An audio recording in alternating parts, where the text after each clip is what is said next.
Y en esta sexta parte seguimos como último domingo sobre cómo interpretar la Biblia. Y hago una pregunta: ¿en qué se basa la fe del cristiano? ¿En qué se basa la fe del cristiano? ¿Cuál es la base de la fe del cristiano?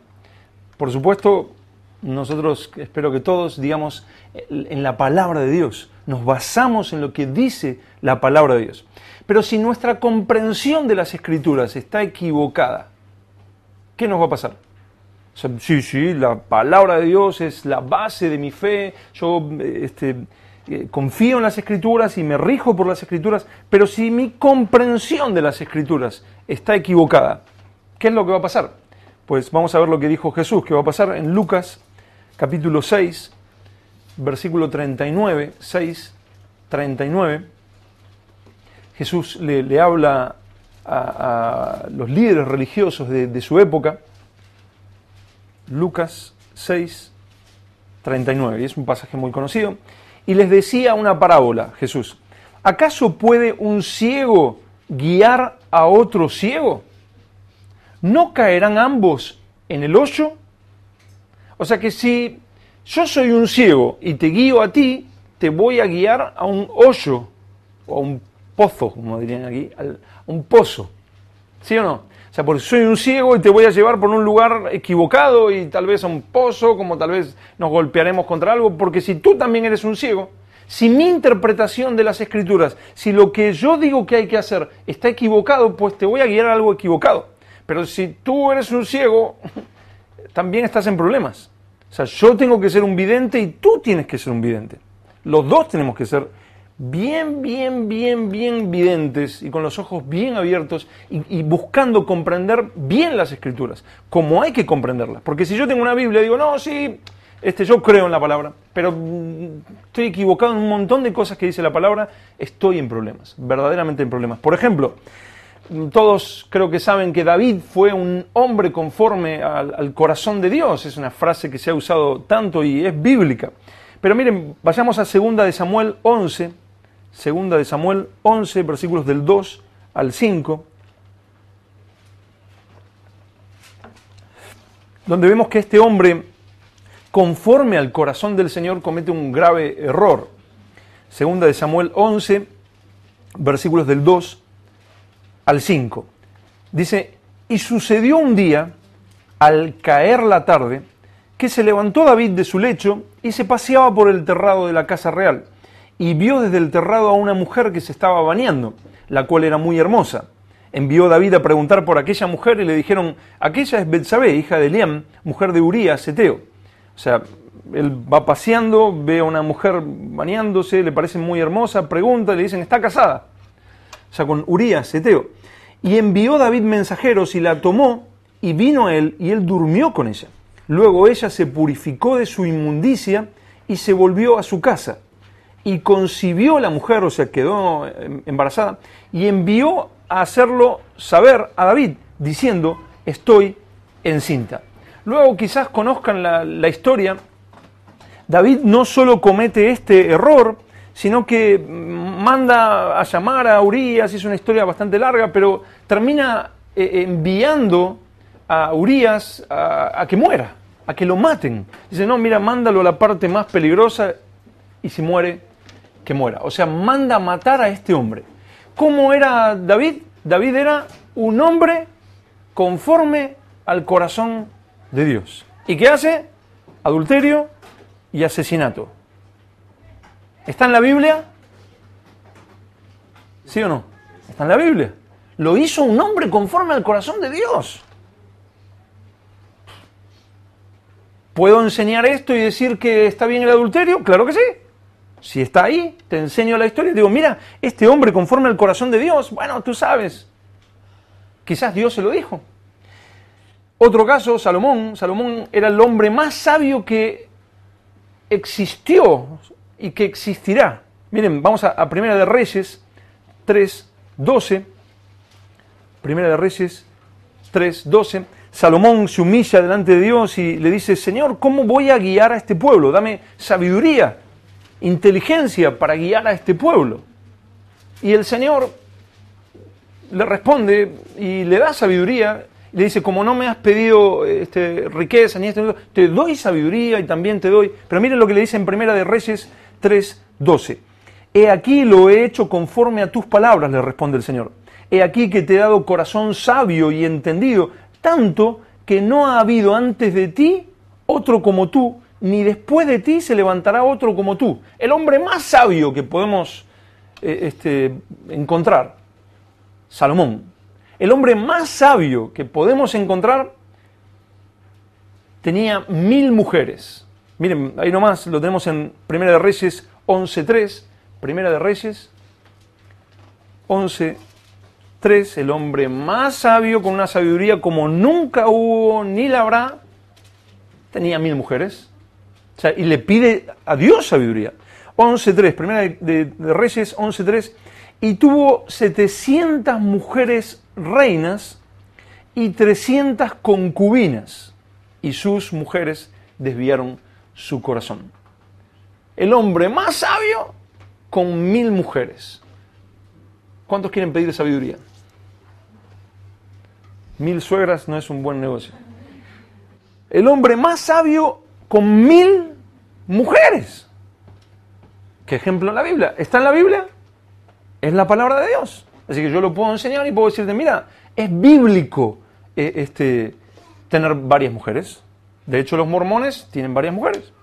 No sé bien cómo estarán ahora, pero porque estaba prohibido, la poligamia en Estados Unidos está prohibida, no sé cómo le dan la vuelta, pero ellos creen en la poligamia.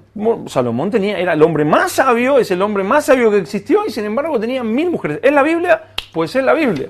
Así que yo puedo enseñar la Biblia, y si tú no eres un vidente, si tú no conoces al Señor, si tú no investigas la palabra de Dios, iremos los dos directo a un pozo, porque no es la voluntad. Está en la Biblia, pero no es la voluntad de Dios. Es como lo que les dije la otra vez, Judas se ahorcó, así que ¿qué hacemos? Nos ahorcamos todos. Es tu trabajo inquirir, investigar, estudiar, confirmar lo que se te está diciendo como que es la palabra de Dios. Confirmar si es la interpretación correcta de lo que se enseña en la iglesia, de lo que tú escuchas por ahí, pero de lo que tú lees también, que espero que leas la Biblia. Tú debes investigar. O sea, ¿esto es la interpretación correcta de las Escrituras? O sea, ni tú ni yo podemos tener la excusa, no, el día que lleguemos delante del Señor, Señor, es que me enseñaron mal. Pero, perdón, ¿y las Biblias que tenías en tu casa? No, sí, yo tenía Biblias, pero me enseñaron mal. Pues tú tenías una Biblia, tú, en el caso de que hayas nacido nuevo, tú has nacido nuevo, yo te di mi espíritu, yo te di mi sabiduría, yo te dije que todo lo que pidieres al Padre en el nombre de Jesús yo te lo daría. O sea que si te faltaba sabiduría, lo decía Santiago, que pídala a Dios, el cual da a todos abundantemente y sin reproche. No hay excusas. Tenemos una Biblia, pues si caemos en el pozo es por nuestro error. Y si quien te enseña la palabra está equivocado, Jesús dice que caerán ambos en el hoyo si tú no investigas, si tú no empiezas, Señor, guíame, muéstrame, ayúdame a entender tu palabra, quiero leer tu palabra, quiero buscar, quiero aprender de tu palabra, quiero aprender de ti. El infierno está lleno de ignorantes de las Escrituras, que pensaron que era suficiente con ir a la iglesia los domingos. Lleno.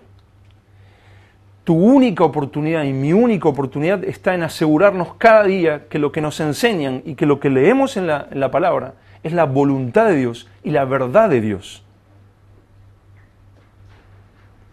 Y no solo esto. Me olvidé preguntarle a la persona, pero no creo que tenga problemas, pero no lo voy a mencionar. Pero uno de nosotros salió hace un tiempo a evangelizar. Estaba evangelizando, estaba predicándole a alguien y se le acerca a alguien, creo que era adventista, sí, era adventista, y esta persona dice, le empecé a hablar y esta persona adventista me empezó con versículos, plum, plum, plum, es que la Biblia, y esto y el versículo, y si yo me quedé como, bueno, sí, no, espera que tengo una concordancia aquí, ¿dónde está Liz Ward? A ver, que tal versículo, ¿y qué hago? O sea, yo me quería tirar del cuarto piso de donde vivo, ¿no? O sea, O sea, por decir, nosotros debemos conocer las Escrituras. Los niños en la época de Jesús, ¿qué se les enseñaba a los niños? No se les enseñaba matemáticas, se les enseñaba las Escrituras a partir de los 4 o 5 años y comenzaban a memorizar la Torá, los 5 primeros libros, de memoria, palabra por palabra. Y los que pasaban ese punto ya eran más avanzados, pero estudiaban, que ya se habían memorizado los 5 primeros libros, y de ahí hasta el final, hasta Malaquías, todo el Antiguo Testamento de memoria. Y los adventistas, los testigos de Jehová. Yo me acuerdo que cuando empecé en la iglesia, me decían, no, predicarle a un testigo de Jehová es... Y están filmando y no, lo puede ver un testigo de Jehová y se nos ríe en la cara. Yo decía, ¿pero cómo? ¿Por qué? No, porque se memoriza en la Biblia. Y nosotros debemos memorizar la Biblia y debemos conocerla. Y yo después de eso que me decían, quería hablar con los testigos de Jehová. Pues yo digo, pues, si tenemos nosotros la verdad y si nosotros conocemos la palabra, pues vamos a hablarles y vamos a decirles lo que están equivocados. Y nosotros debemos conocer la palabra y debemos estar preparados con la palabra de Dios. Mira lo que dice 1 de Pedro 3:15. 1 de Pedro 3:15.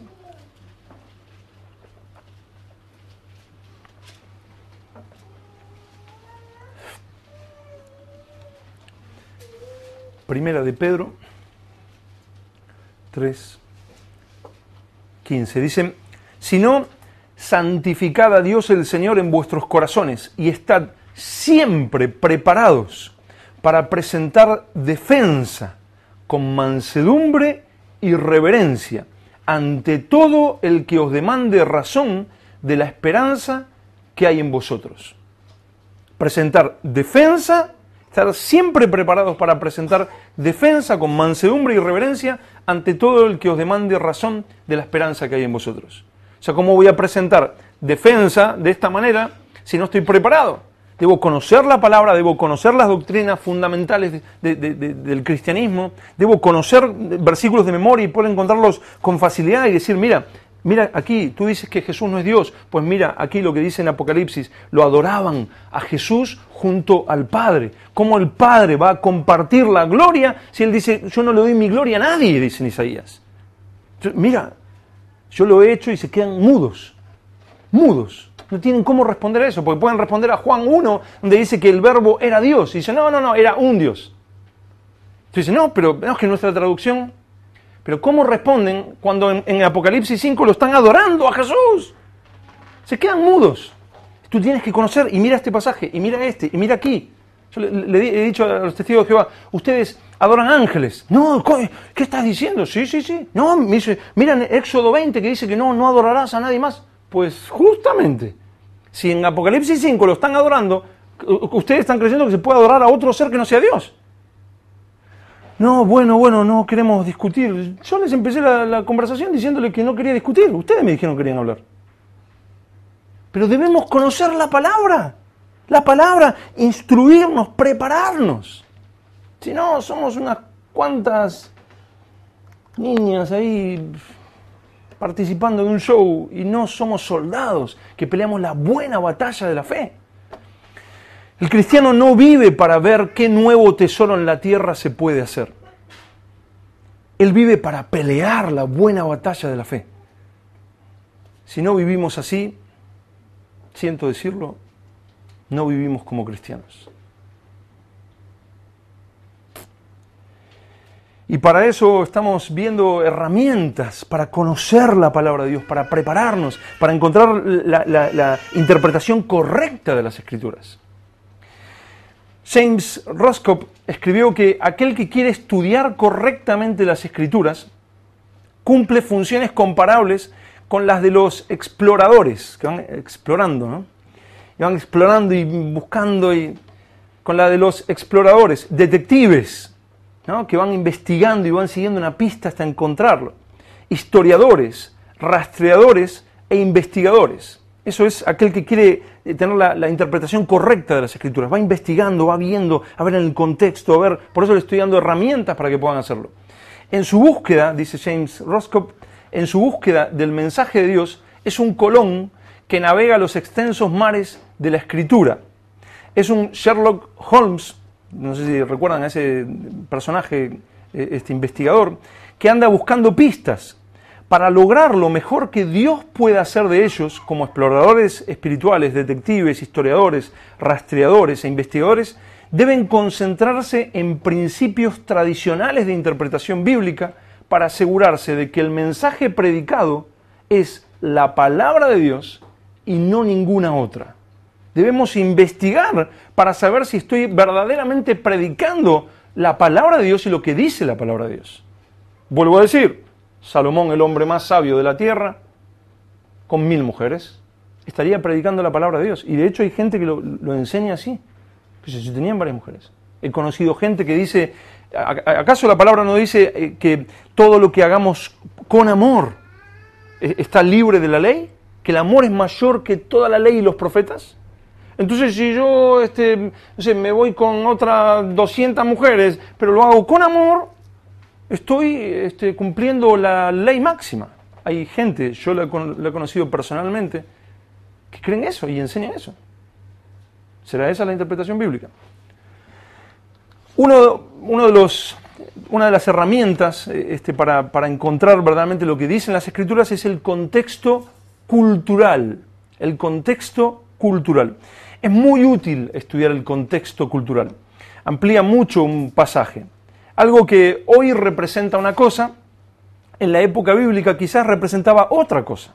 O sea, no sé, tú lees algo y dices, esto se refiere a... No, pero tienes que averiguar qué representaba en esa época. Como por ejemplo, hay una idea que se tiene. Vamos a leer Mateo 19. Mateo 19, versículos 23 y 24.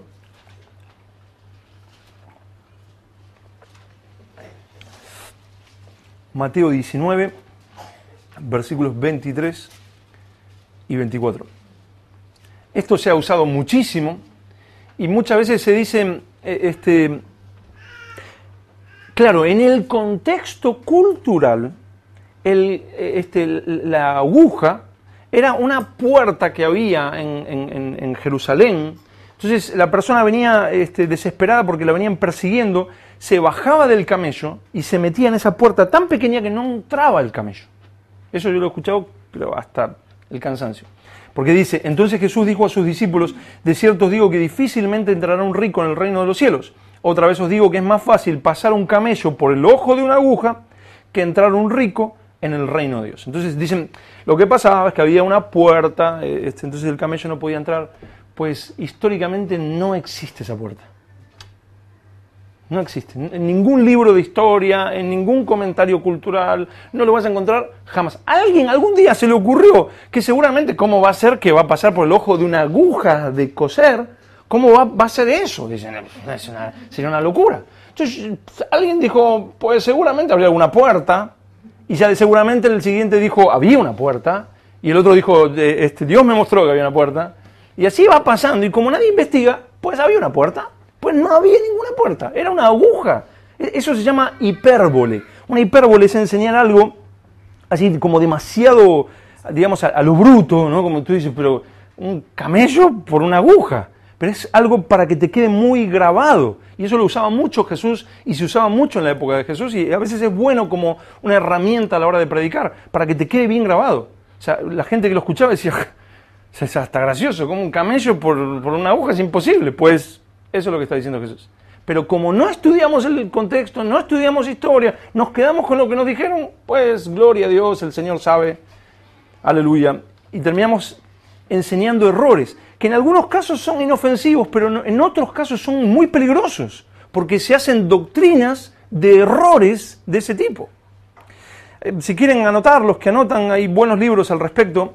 Uno de ellos se llama Comentario del Contexto Cultural de la Biblia. Esto sí te lo tenía que haber pasado y me olvidé pasártelo.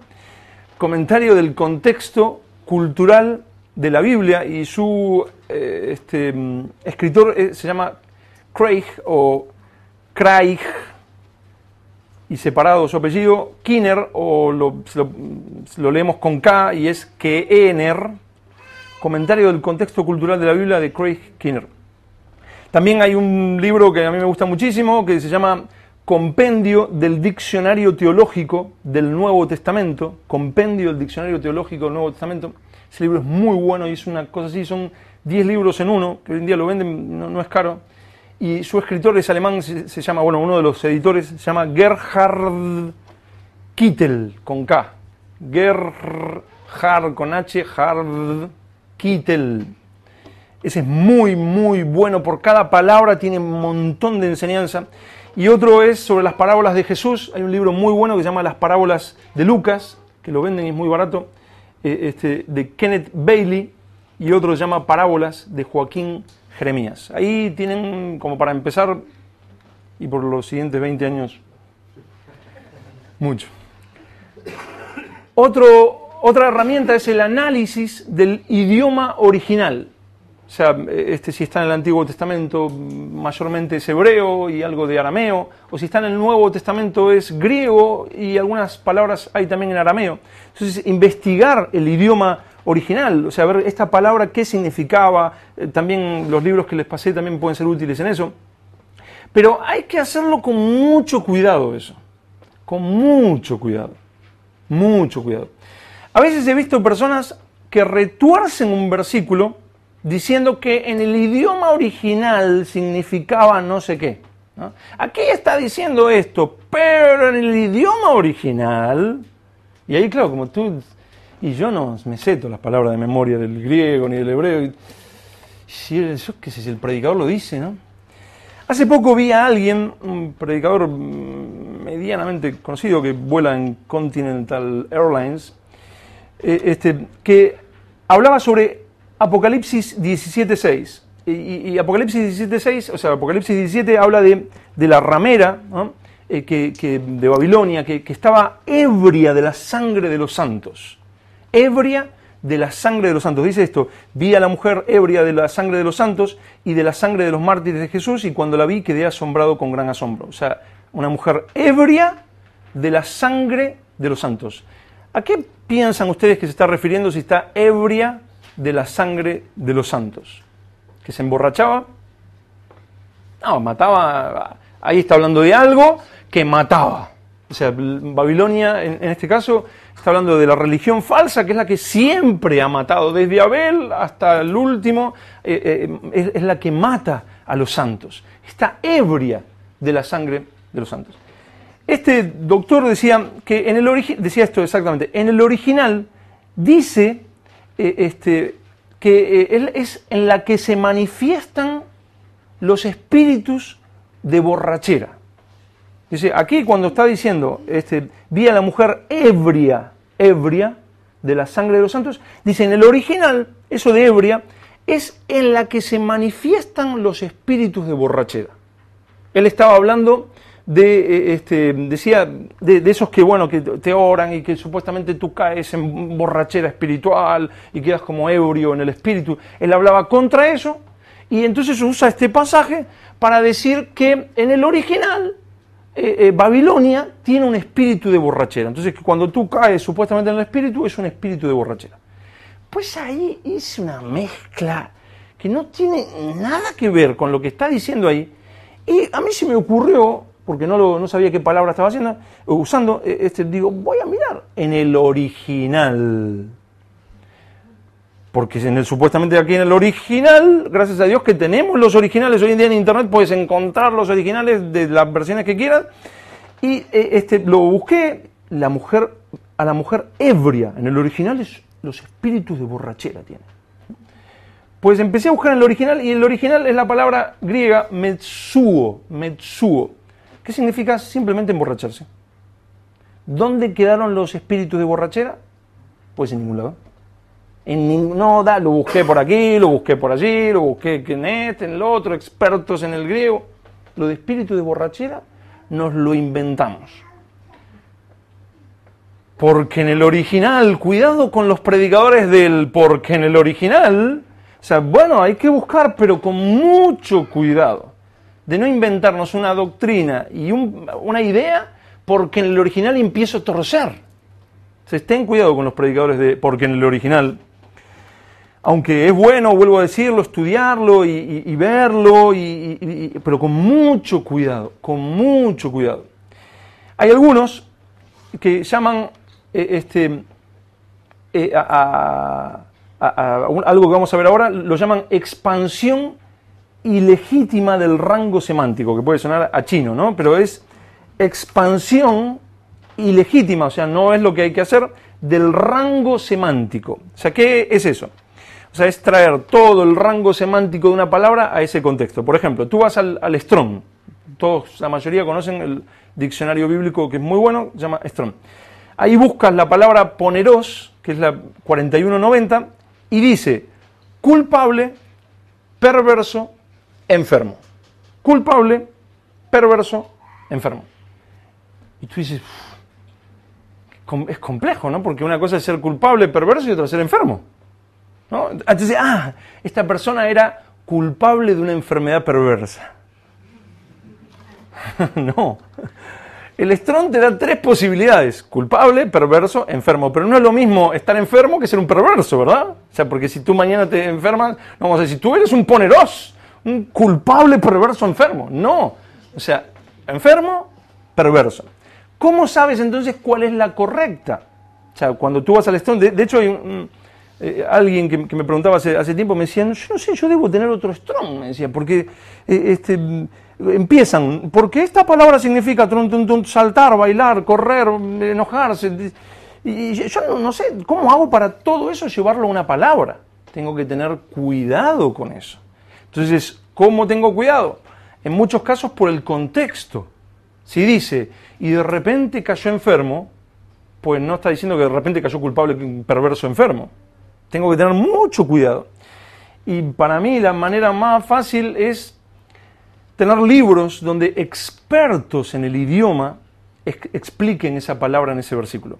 Yo cuando la mayoría de las veces que les digo, porque esta palabra significa siempre, o el 99% de las veces, van a ver que yo digo, dice fulano de tal, que esta palabra, porque yo no soy un experto en griego, yo apenas tengo unos cuantos libros sobre griego y soy un neófito sobre el tema. Entonces, como yo no me he tirado 30, 40 años sobre el griego, pero otras personas sí, entonces voy a esa persona que sí se ha tomado ese trabajo, Dios le ha dado ese don, le ha dado ese ministerio, entonces empiezo a ver, esta palabra, y aún la comparo con otras, a ver si coinciden, y veo en el contexto, y voy viendo, y voy orando, y el Señor va obrando. Pero mucho cuidado, en el original dice, porque no nos está permitido cambiarle el sentido a las palabras.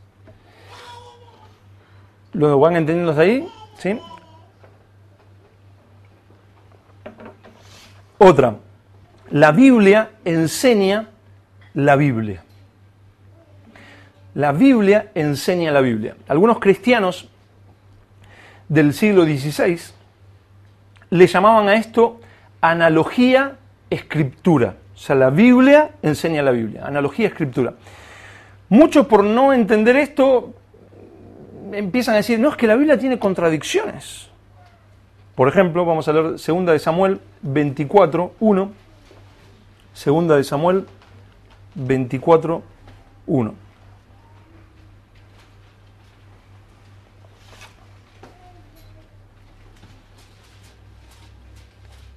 Donde aquí vamos a encontrar que Dios está airado contra Israel e incita a David a hacer algo, ¿no? 2 de Samuel 24, 1. Dice, volvió a encenderse la ira ¿de quién? De Jehová. Se encendió, primer ser o personaje, por decirlo así, con todo el respeto, pero el primer personaje en esta historia, Jehová.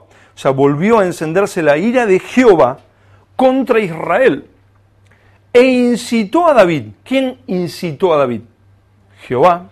Jehová incitó a David contra ellos a que dijese, ve, haz un censo de Israel y de Judá. Entonces, ¿quién incitó? ¿Quién se enojó con Israel? ¿Quién incitó a David a censar al pueblo? Sin embargo, si vamos a Primera de Crónicas 21:1,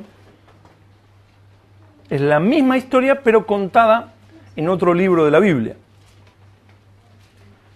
Primera de Crónicas 21, 1.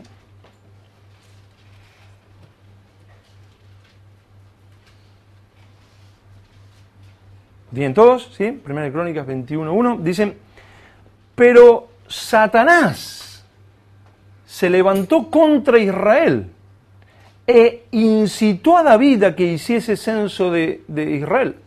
Aquí, ¿quién es el que incita a David a hacer un censo? Satanás. Entonces, ven que la Biblia se contradice. ¿Cómo ustedes van a creer en un libro que tiene contradicciones? Dicen algunos. Y hasta ahí por internet, gente dice, no, tiene contradicciones. Miren, aquí en un libro dice que lo incitó Dios y en otro libro dice que lo incitó Satanás. O sea, ¿cómo pueden creer en un libro con contradicciones? Pues eso es ni más ni menos que ignorancia. Porque la Biblia enseña la Biblia. Dios utiliza al diablo. Y muchas veces lo ejecuta el diablo, pero fue permitido por Dios por alguna razón. Alguien decía, si me preguntas quién lo hizo, alguien te pregunta, ¿quién lo hizo, Dios o Satanás? Sí. ¿Cómo así? Sí. ¿Lo hizo Dios o Satanás? Sí. Lo hizo Dios y lo hizo Satanás. O sea, Dios en su voluntad hizo tal cosa, pero es del diablo el brazo ejecutor. Por ejemplo, tenemos un ejemplo de esto en Job 1, versículos del 6 al 12. Job 1, versículos del 6 al 12, donde vemos que Satanás se presenta delante de Dios y le habla sobre Job. Primera, hay un solo Job. Job, capítulo 1, versículos del 6 al 12, dice, un día vinieron a presentarse delante de Jehová los hijos de Dios, entre los cuales vino también Satanás. Y dijo Jehová a Satanás, ¿de dónde vienes? Respondiendo Satanás a Jehová, dijo, de rodear la tierra y de andar por ella. Y Jehová dijo a Satanás, ¿no has considerado a mi siervo Job? O sea, Jehová le dijo a Satanás, ¿no has considerado a mi... Decírselo a Satanás es como incitarlo, ¿no? ¿No has considerado a mi siervo Job, que no hay otro como él en la tierra, varón perfecto y recto, temeroso de Dios y apartado del mal? Respondiendo Satanás a Jehová, dijo, ¿acaso teme Job a Dios de balde? ¿No le has cercado alrededor a él y a su casa y a todo lo que tiene? Al trabajo de sus manos has dado bendición, por tanto sus bienes han aumentado sobre la tierra. O sea, todo le va bien, todos dicen gloria a Dios, pero extiende ahora tu mano, Satanás le está diciendo a Dios, pero extiende ahora tu mano y toca todo lo que tiene, y verás si no blasfema contra ti en tu misma presencia. O sea, Satanás le dice a Dios, tócalo. Dijo Jehová a Satanás, y aquí todo lo que tiene está en tu mano, solamente no pongas tu mano sobre él. Y salió Satanás de delante de Jehová. Va Satanás a ejecutar lo que Dios quería que se haga.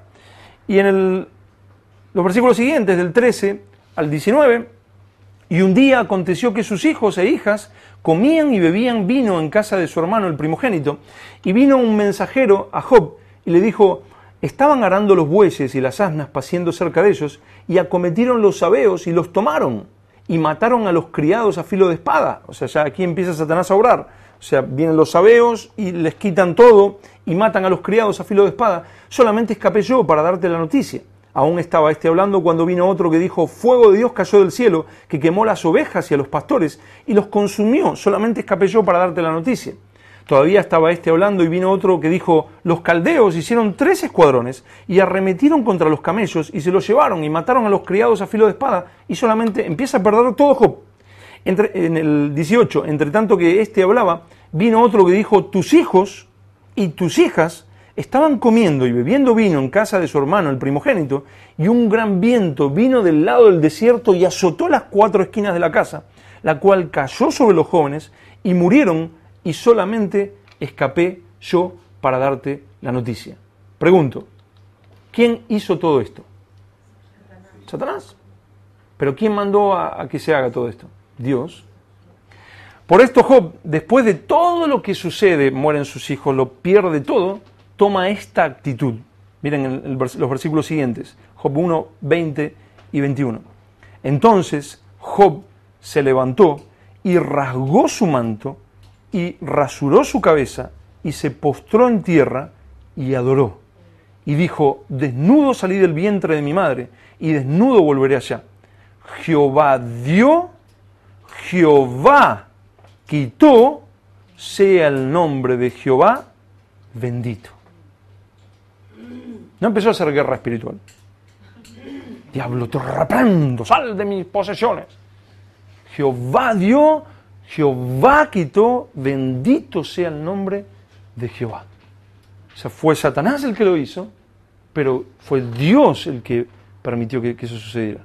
Por eso vemos en un libro una cosa, o sea, fue Dios el que lo incitó, pero el brazo ejecutor es Satanás. Entonces, cuidado cuando no estudiamos las Escrituras y no entendemos de que la Biblia debe enseñar la Biblia. Si algo no lo entiendo, si algo me parece una contradicción, debo empezar a buscar, a orar y a estudiar la palabra para que la misma Biblia me enseñe y me dé el contexto para poder entender la palabra de Dios. Otro ejemplo, hay un pastor en México que enseña este versículo. Miren, vamos a Mateo 17, 20. Mateo 17, 20.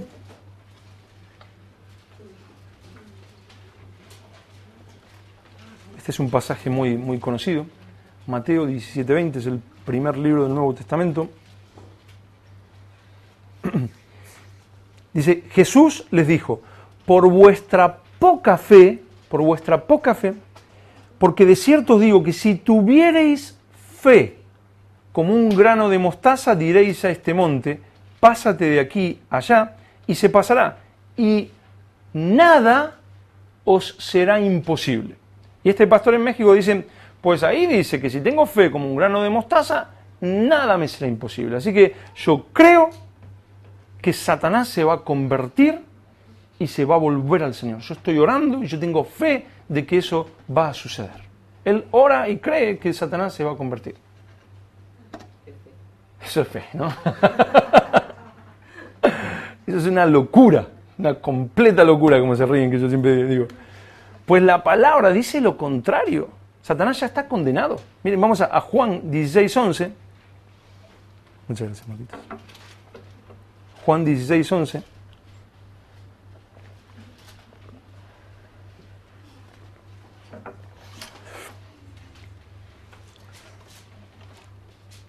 Donde Jesús está hablando y dice que el Espíritu Santo convencerá de pecado y de juicio, por cuanto el príncipe de este mundo ha sido ya juzgado. No es que ahora yo voy a orar y tengo fe de que él se va a convertir, ni que él se va a arrepentir, ni el príncipe de este mundo ya ha sido juzgado. O sea que yo nunca puedo orar por algo que la Biblia me dice lo contrario. Y nunca puedo tener fe por algo que la Biblia me dice lo contrario. Y tengo que tener cuidado, porque si yo saco un versículo de contexto y digo, aquí dice nada. ¿Nada qué es, hermanos? Nada. Y es cierto, yo lo he enseñado que cuando la Biblia dice todo es todo, pero hay casos que no. Tatán, tatán, tatán. Por ejemplo, cuando habla de que el Espíritu Santo en Pentecostés, con la profecía de Joel 2, 28, que dice que el Espíritu Santo va a caer sobre toda carne. ¿Va a estar el Espíritu Santo sobre toda carne? No, y ahí usa la palabra toda. Pues no se puede estar refiriendo a todos, porque no, el Espíritu Santo no está en todos. Entonces hay que tener cuidado, vale, sí, aquí está diciendo toda, pero a ver en qué contexto lo está hablando, a ver cómo lo está hablando, a ver, con cuidado. O sea, los vagos, podemos agregar el versículo que dijo Paco 3:12, los vagos no entrarán al reino de los cielos. Otra herramienta, el trasfondo. Si quieres una seria interpretación de un pasaje, necesitas saber el trasfondo de un libro bíblico. O sea, hoy en día, toda Biblia de estudio, casi todas las Biblias, traen, antes de empezar el libro, te cuenta el trasfondo de ese libro. Y te dice, bueno, este era el profeta Amós. Amós era así, vivió en esta época, tenía... Pues hay que leer, hermano, tenemos un solo libro para conocer. Uno empieza a investigar y dice, ahora entiendo por qué está diciendo esto. Ahora entiendo. Y eso viene en casi todas las Biblias. Otra herramienta, cuídate de ti mismo. Un gran enemigo, sin lugar a dudas. Tener cuidado de no torcer las Escrituras para beneficio personal o para agradar a nuestros sentidos es algo muy bueno. Porque a veces torcemos las Escrituras para beneficio personal, a veces para ganar multitudes, pero otras veces para acallar nuestra conciencia, para agradar a nuestros sentidos. Sentí tal versículo y me dio paz. Que esa paz no sea que estás apagando la convicción de pecado del Espíritu Santo. Miren, vamos a hablar segunda de Pedro 3.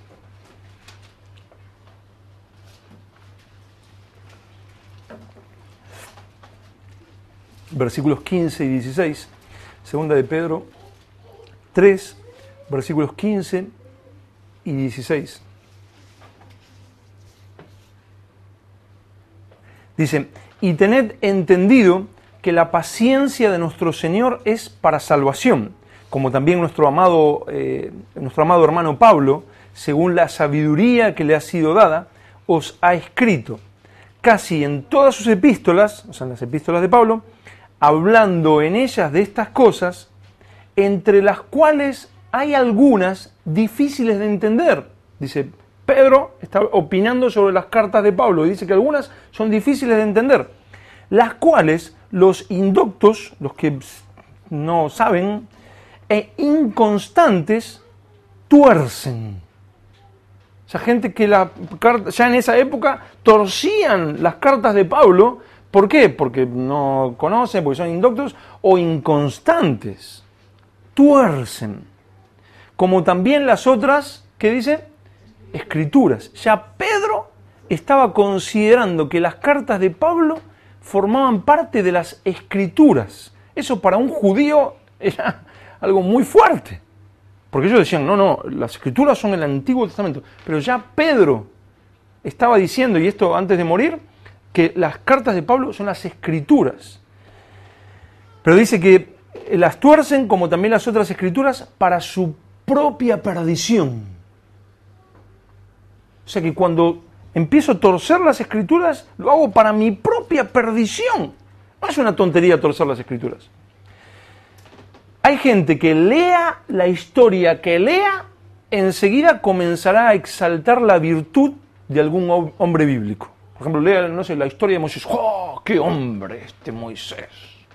Yo me acuerdo que hace muchos años un hombre estaba predicando y decía, y hablaba con la voz así, ¿no? Porque Moisés, Elías, Eliseo, Abraham, este y el otro, eran hombres con otro material, hechos de otro material. Yo me rompía la cabeza en esa época, hace poco estaba en la iglesia, yo me rompía la cabeza diciendo, ¿dónde estará eso en la Biblia, no? O sea, como que hay seres superiores, pero el resto somos, claro, no, nosotros, ¿no? O sea, lean el versículo que lean, ellos ven a grandes hombres. Entonces, todo lo que leas va a estar manchado por tu idea humanista, que no tiene nada que ver con la idea bíblica. El problema es que esa persona no entiende el mensaje central de la Biblia. El mensaje central de la Biblia, como alguien alguna vez dijo, y es una de las pocas cosas en las que estoy de acuerdo con él, dijo esto: en la Biblia solo hay gente mala y uno solo bueno, y lo matamos. En la Biblia solamente habla de gente que humanamente, en su naturaleza humana, eran malos. Pero hubo uno solo bueno y fue Jesucristo, y a ese lo matamos. Tú cuando lees, pero Job era recto, esa es la gracia de Dios en él. Es la obra de Dios en él. El resto, por eso encontramos tantos versículos como por ejemplo en Romanos 3, que tenemos una listita hermosa para la autoestima, ¿no? Diciendo cosas que somos inútiles, que no hay justo ni a uno, que no hay bueno, que nuestra garganta son sepulcros. O sea, ¿por qué? Porque ese es el ser humano. Toda la Biblia exalta a Dios y humilla al pecador. Si tú no entiendes eso, todo lo entenderás mal.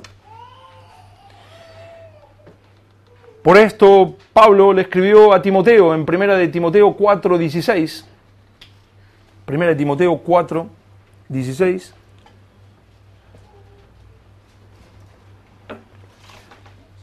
Lo cual no nos da excusa para decir, somos todos pecadores, vivamos como vivamos. No. ahí está la gloria de Dios que transforma al pecador y Él muestra su gracia, que es visible, es una gracia visible. La gracia de Dios se ve en las personas. Por ejemplo, Mateo 5:16, para que vean vuestras buenas obras y glorifiquen a vuestro Padre que está en los cielos. Así alumbre vuestra luz, para que vean vuestras buenas obras y glorifiquen a vuestro Padre. Es Él el que hace la obra. Pero miren 1 Timoteo 4:16, lo cual, otra aclaración por todo lo que hemos estado hablando, no que me quedo así, Él hará su obra. Para eso está toda la palabra diciéndome, ve y hazlo. 1 Timoteo 4:16, ten cuidado de ti mismo.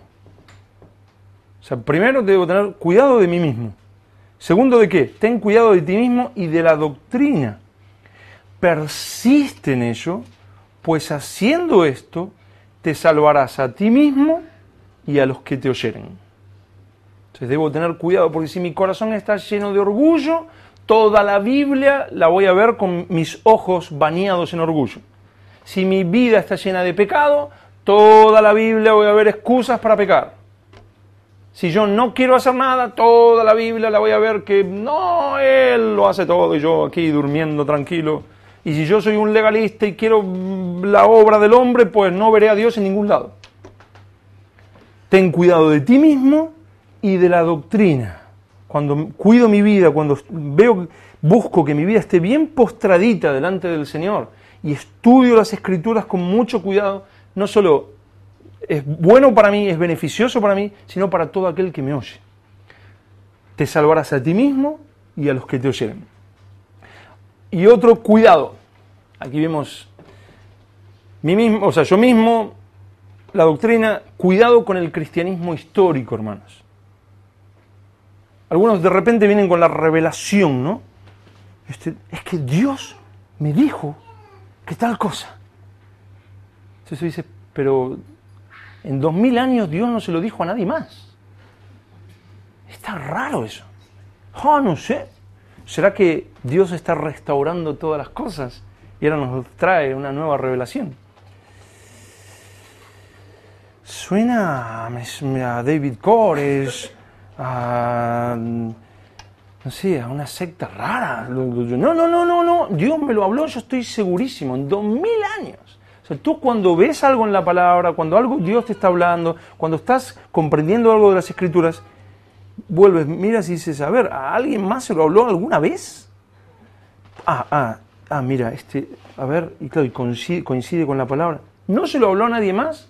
Yo tengo un montón de cosas que me parecieron buenísimas, pero las he dejado todas a un costado porque en 2000 años a nadie se lo habló. Y luego con el tiempo me di cuenta que ni a mí me lo había hablado. Por lo que era algo que se me ocurrió, me pareció en el momento. Y agradezco al Señor que no lo hablé, que lo guardé ahí y dije, bueno, voy a tener mucho cuidado. Pues con el tiempo el Señor te habla. Otra herramienta muy buena es ¿a quién le habla? Cuando tú lees algo en la palabra, ¿a quién le está hablando? Porque hay personajes en la Biblia. Tú dices, no, todo me habla a mí. O sea, Dios me está hablando en todo momento a mí. Y lo que diga ahí, pues hay que tener cuidado a quién le está hablando. Vamos a leer Juan 21:18. Juan 21:18.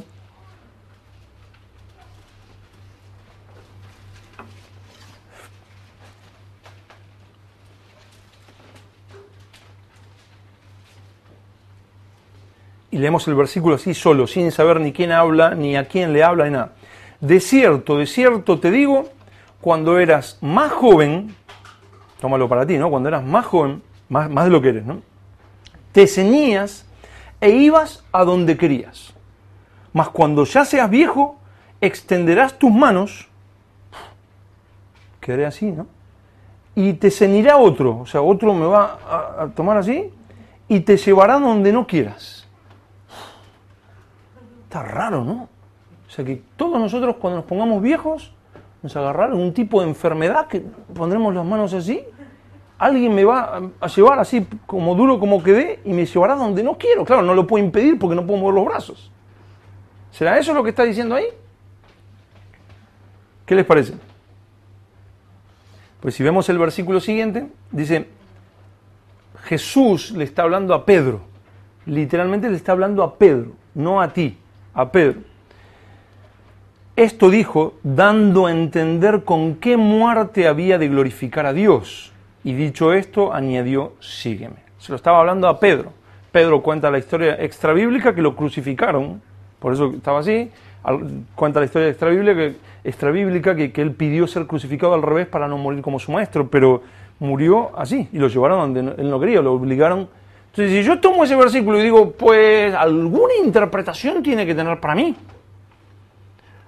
Pues si le buscamos, sí, pero ten cuidado, le está hablando a Pedro y le está diciendo algo puntual a Pedro. Entonces, en este caso le busqué un ejemplo burdo, pero a veces uno dice, no, pero ¿a qué lo dices? Sí, pero ¿a quién se lo está hablando? ¿En qué contexto? ¿Qué le está diciendo? Debemos estudiarlo, no es, como era ese pito, pito, gorito, pum, este versículo, pues aquí me está hablando el Señor.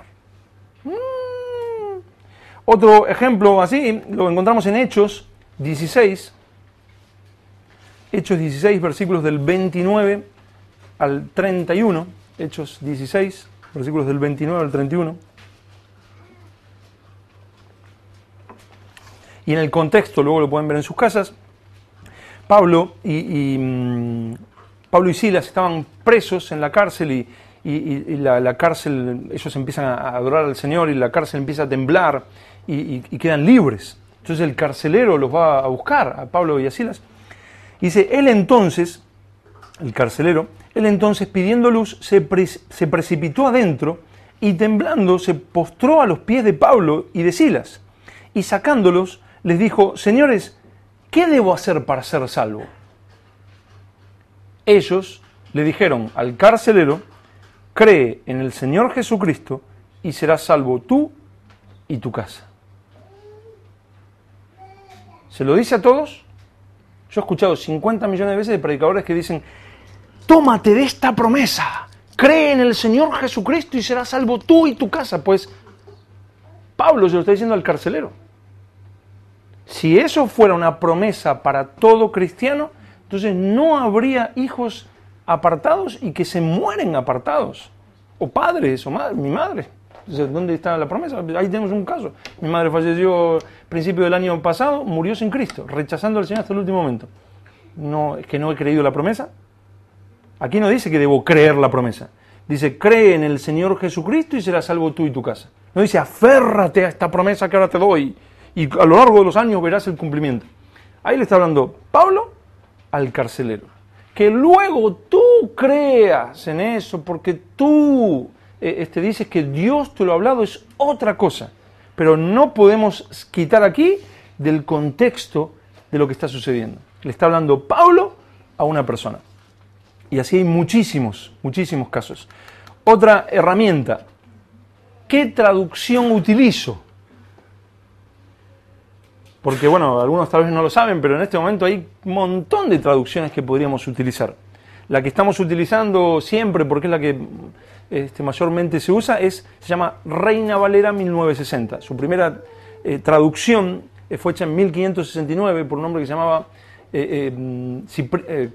Reina Valera, Casiodoro de Reina, porque después viene Casiodoro de Reina en el 1602. Cipriano de Valera hace un arreglo de eso que él había hecho, quita algunas cosas, mejora algunas cosas, pero tenemos una versión que se llama Reina Valera 1960, pero luego está la nueva versión internacional, la versión pesquita, Dios habla hoy, la Biblia de las Américas, tenemos un montón de versiones. ¿Qué versión utilizo? ¿Cuál es la correcta, verdad? ¿Cómo hago? Pues usar diferentes traducciones es algo útil, no le tenemos que tener miedo a eso, decir, no, es que... no, porque dice lo mismo, pero con diferentes palabras. Y la realidad es que ninguna traducción es inerrante. Inerrante significa que no tiene error. O sea, no adoramos la versión Reina Valera 1960. No es que decimos, no, esta versión es inerrante. Por eso sería una locura, porque en otros países tienen otras. Los norteamericanos no usan la Reina Valera 1960, usan la King James. Entonces, no, esta es la correcta. Todo el resto del mundo que habla otros idiomas está equivocado. No, o sea, usamos diferentes traducciones y es muy útil hacer eso. Es muy útil, no le tengan miedo.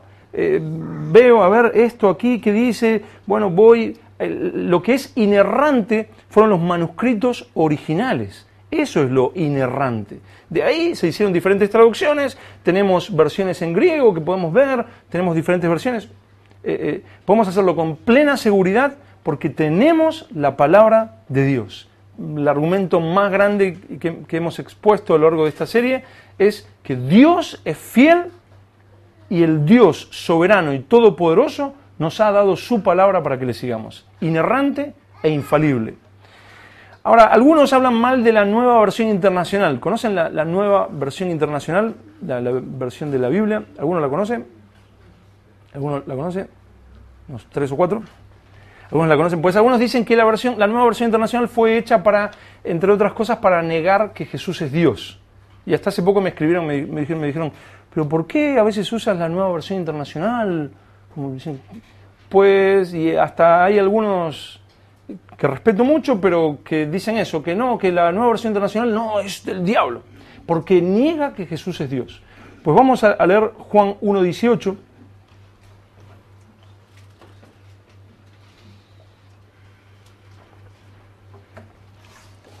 Juan 1:18.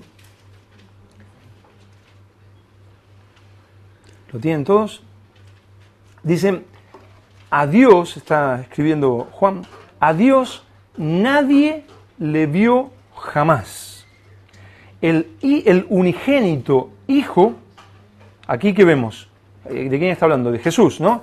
El unigénito, el único Hijo, el unigénito Hijo que está en el seno del Padre, Él le ha dado a conocer. O sea, nadie ha visto a Dios, ¿y quién le ha dado a conocer? El unigénito Hijo que está en el seno del Padre. ¿Tú puedes ver ahí que Jesús es Dios?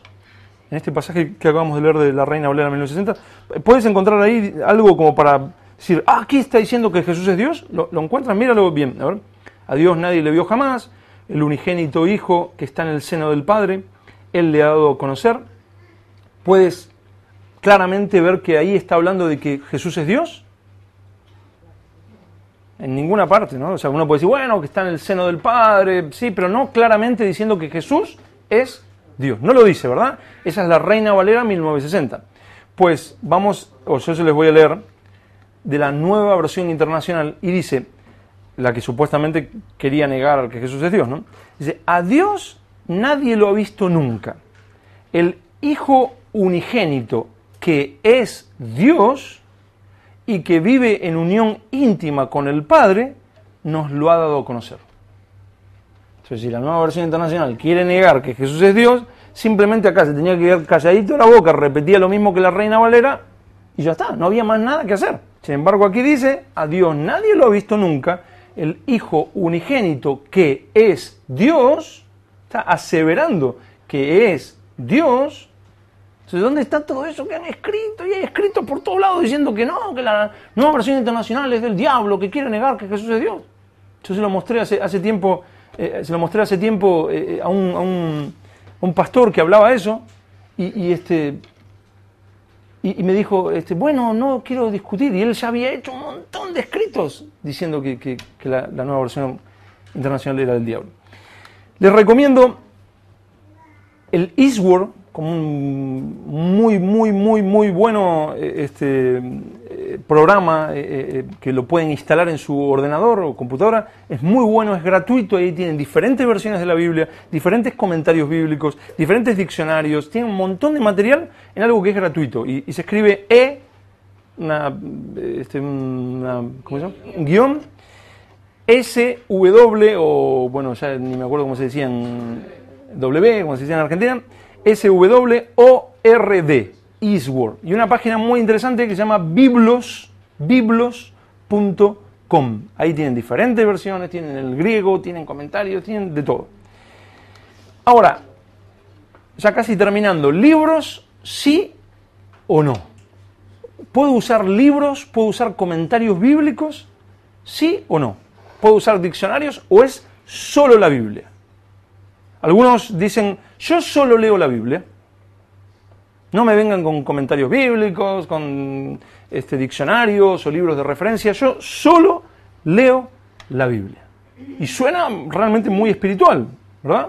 O sea, él solo lee la Biblia y él ora y el Espíritu Santo solo lo guía a él y él O sea, suena muy espiritual, pero no es bíblico, digamos. O sea, vamos a verlo en Efesios 4, versículos 11 y 12.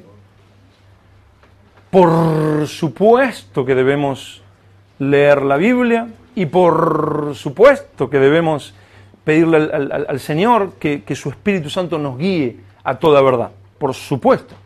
Pero esa es una parte de la verdad. La siguiente parte de la verdad es lo que dice aquí, Efesios 4, versículos 11 y 12. Y Él mismo, o sea, Dios mismo, Él mismo constituyó a unos apóstoles, a otros profetas, a otros evangelistas, a otros pastores y maestros, a fin de perfeccionar a los santos para la obra del ministerio, para la edificación del cuerpo de Cristo. Entonces, leo la palabra, le pido al Señor que su Espíritu me guíe, me dé sabiduría, pero también es otra parte de la edificación del cuerpo de Cristo, para que sean perfeccionados los santos para la obra del ministerio, también es lo que Dios hace en la otra persona. Si Dios está usando a una persona que ha estudiado, se ha preparado, y Dios le ha dado un don para eso, si yo rechazo eso, estoy rechazando lo que aquí está diciendo. Estoy rechazando que Dios mismo constituyó, ¿para qué? A fin de perfeccionar a los santos para la obra del ministerio, para la edificación del cuerpo de Cristo. Entonces es una cosa, pero también me compro un libro, compro otro, escucho algún estudio, venimos a la iglesia para que un pastor o un maestro de la palabra nos enseñe y nos vaya perfeccionando para la obra del ministerio. Necesito una no suplanta a la otra. Necesito las dos cosas y es la obra misma de Dios que me lleva a la verdad. Charles Spurgeon escribió lo siguiente: parece extraño que ciertos hombres que hablan tanto de lo que el Espíritu Santo les revela tengan una opinión tan baja de lo que Él les ha revelado a otros. Hay gente que dice, no, a mí solamente el Espíritu Santo porque Él es mi guía.